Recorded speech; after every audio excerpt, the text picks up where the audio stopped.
Well, welcome back to the program. We're starting something new here on KSN's Agribusiness Weekly. This portion is brought to you by Steiner Tractor, new parts for old tractors. Since I was a kid in high school, me and some of my buddies always had gotten into restoring antique tractors.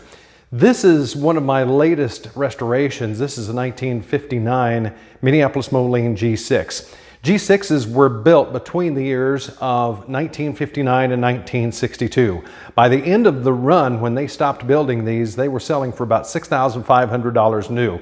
They were a wheatland tractor. That means that they did most of their work on the wheat growing plains of Kansas and surrounding states.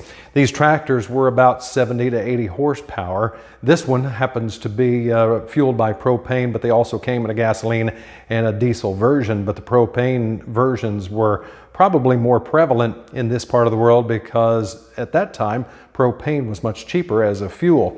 This tractor did not look like this when I first got it. This is a photograph of what this tractor looked like the day that I brought it home. And so far I've done a lot of work to it. There was some sheet metal work that needed to be done.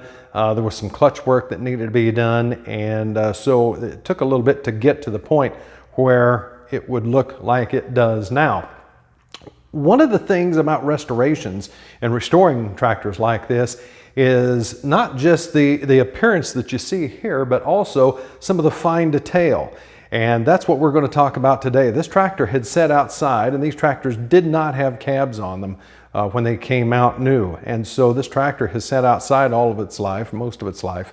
And a lot of the parts on it were deteriorated because of the weather. One of those was the steering wheel, and now that I'm getting close to finishing this project, I'm down to some of the finer details. The steering wheel was one of them. And so the steering wheel, of course, really is one of the first things you see when you approach the back of the tractor to get on this tractor.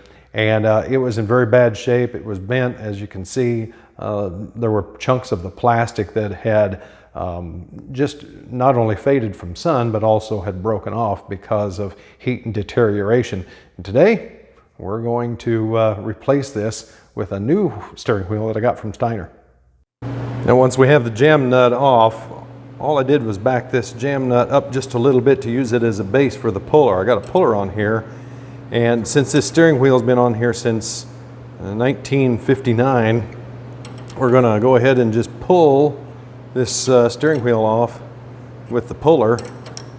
And I had to heat it just a little bit, but the steering wheel obviously coming off of the shaft now.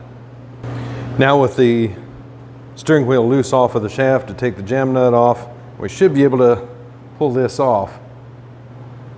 Okay, now that we've got the steering wheel off, I've cleaned up this keyway in the shaft, and I put a little bit of Never Seize on there for our new steering wheel, so if we ever have to take this back off to do any work on the dash underneath, we can. We line up the keyway, put the new steering wheel on. This is a taper fit. This is the new steering wheel from Steiner Tractor. And push it on there and make sure that the key is set. The key stayed in place. And we replace the jam nut. Just like so. And then tighten it. Well, I hope you enjoyed today's program and this new segment brought to you by Steiner Tractors, new parts for old tractors.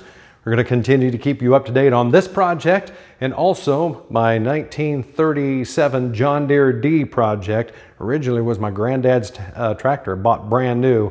That is one of the other projects that I'm working on right now, and I hope to see you at a parade or a tractor pull later on this summer. Thanks for watching KSN's Agribusiness Weekly.